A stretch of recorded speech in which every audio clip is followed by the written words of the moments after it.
Hello and welcome at our GCP Mindset channel. Today we have a medical device topic again. We speak about PMCFs or post-market clinical follow-up. And I have my expert here, Martin Schäfer. Thanks for being here. Thanks for inviting me.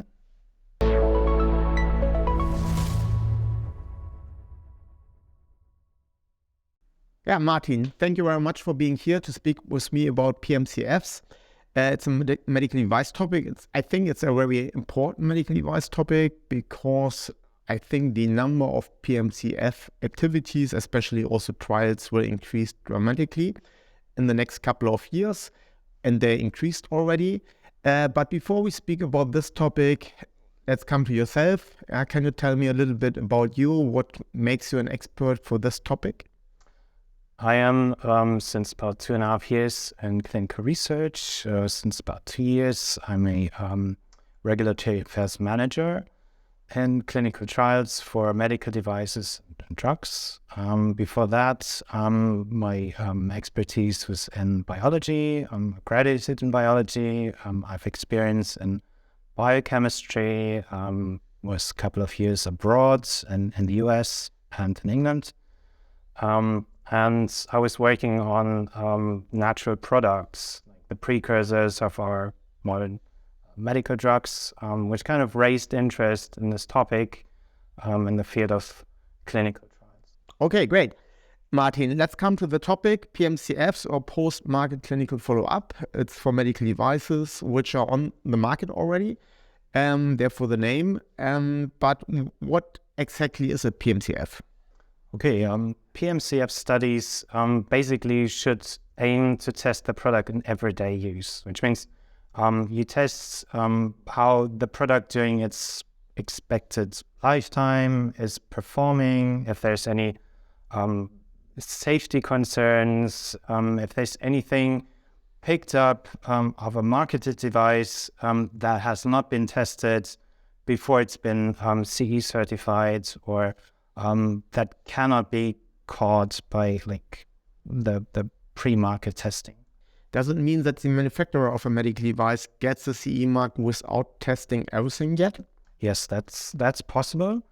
Not everything can be tested in the pre-market clinical trials. So only a small number of people in a small group, in terms of age and gender, are being tested. And the medical device regulation is explicitly mentioning the clinical development plan and also the post-market clinical follow-up plan that needs to be established. And during the follow-up, you need to test a larger number of people, a larger group of people during a longer time frame. So to catch most possible events, pick up any potential side effects that haven't been identified in pre-market testing. Yeah, which sounds very clear for me. When you think about an implant, for example, which should stay for 15 years in the body, you cannot do a pre-market study for 15 years. Then the manufacturer doesn't exist anymore, correct? Yeah? Yes, correct. But you mentioned already PMCF studies, but I think studies is not the only activity to do the PMCF process. What kind of other PMCFs activities exist? So apart from PMCF studies, the manufacturer can actually do a literature research review.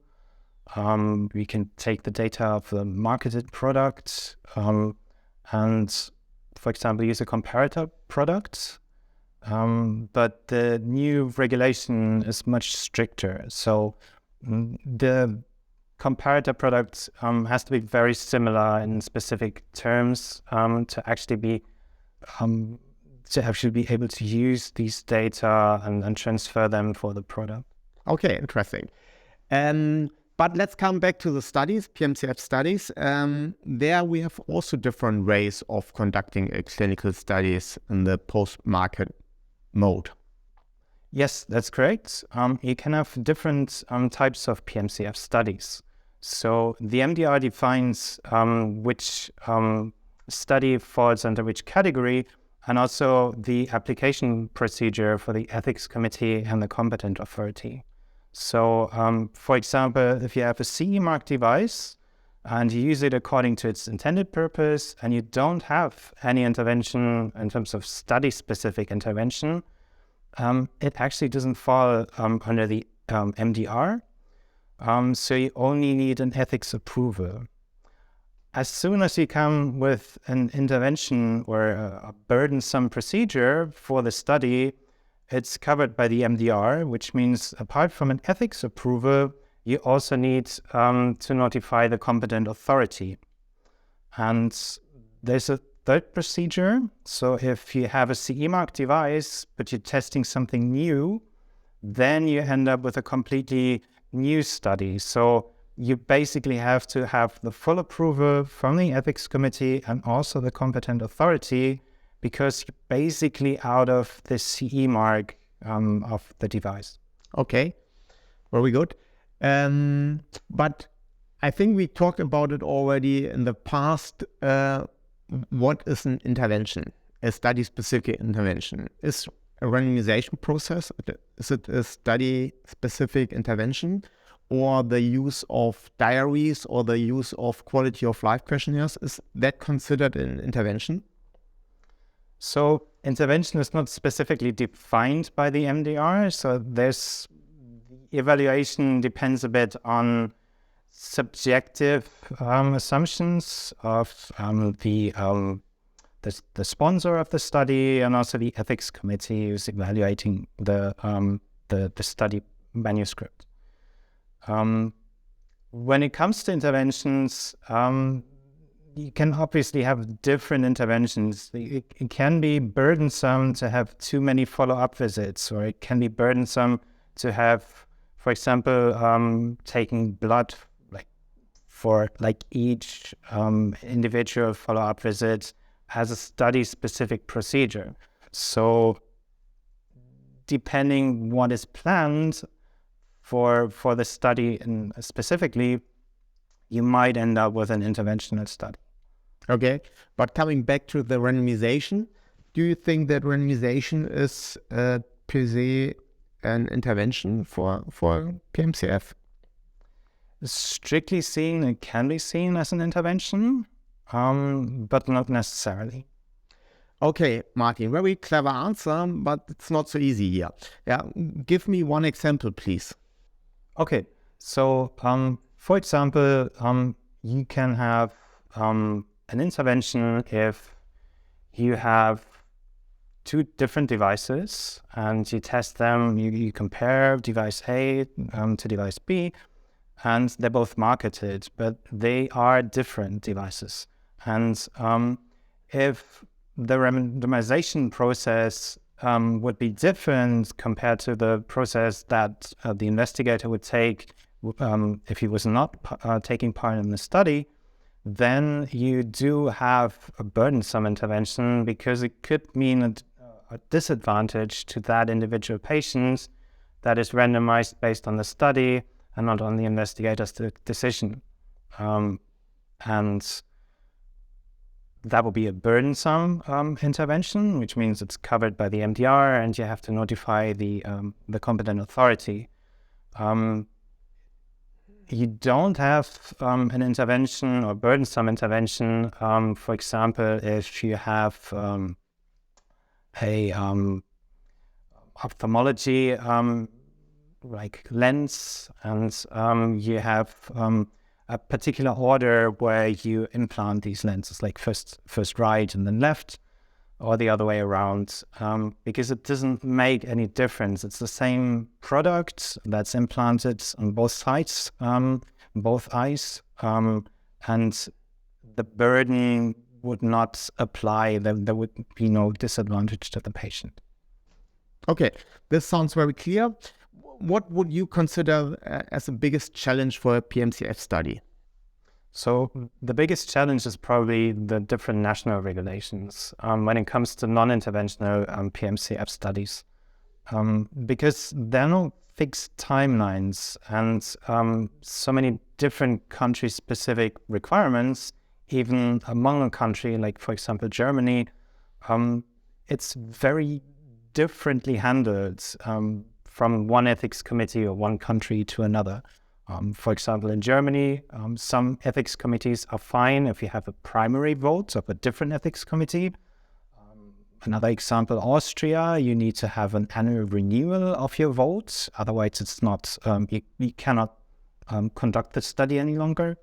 So as you can see, even if it's a very simple study, it's handled very differently, even within a country. So that means that the complexity of from the regulatory point of view, correlates with the simplicity of the study design.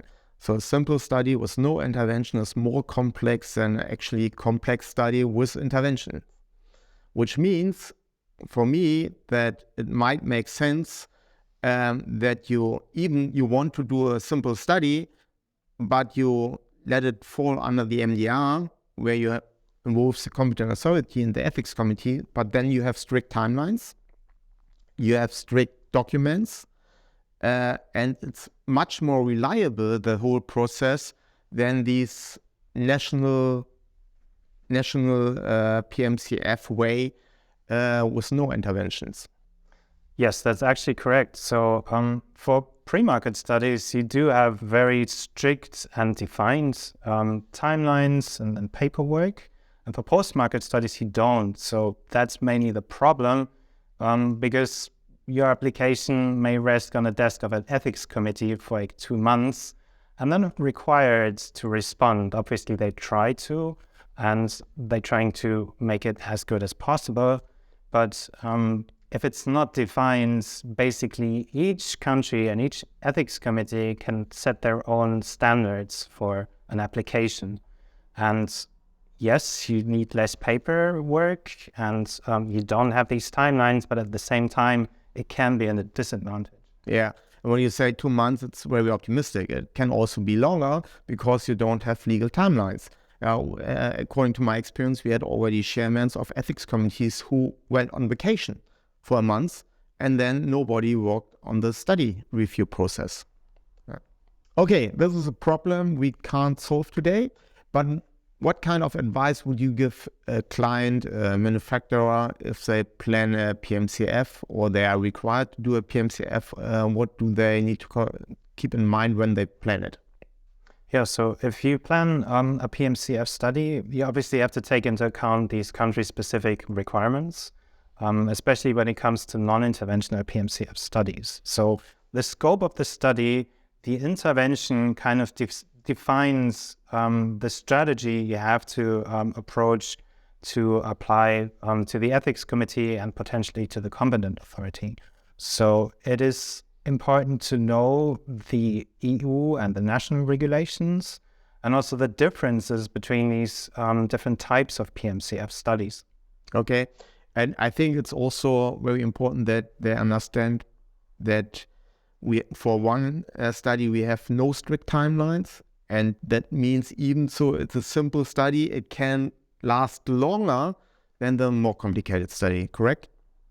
That's correct. And if you do a mistake, it obviously can take a whole range of months to reapply and to collect all the documents that you may need because you applied for the wrong paragraph of the MDR, and you actually have to do a full application instead of just a notification. Okay, now let's ask the question a little bit differently. What should they not do when they plan a PMCF? Yes, so important is to be not too optimistic about timelines and expectations, because it can happen that an ethics committee actually requires more detailed information or like stricter data protection rules or something in particular that you haven't thought about. Yeah. So even there, they should plan very carefully in terms of the study design, the sample size calculation, and having for everything a rationale in mind. Yes. So even if it's only a small post-market study, it is still a trial on humans. It is still under the review, the ethical review, and it still needs to follow some rules and some guidelines and GCP standards. So every ethics committee is making sure to have at least these standards set in place. Great, Martin. Thank you very much for all your information you provided to us and the experience you shared with us. I think it's a very important topic. In the beginning, I said already the number of PMCF activities increased already, but will increase significantly in future. And therefore, it's really important. Thank you very much. And I hope also that the people who plan a PMCF are not too naive. Even if it's a simple study, it can be complicated. They should ask for advice. For many of them, it's the first time. And therefore, once again, thank you very much for sharing all the information. And I also hope that you liked our video, our interview about PMCFs. Please leave your comments, send us your questions, and subscribe our channel. Take care. Bye-bye. Bye-bye.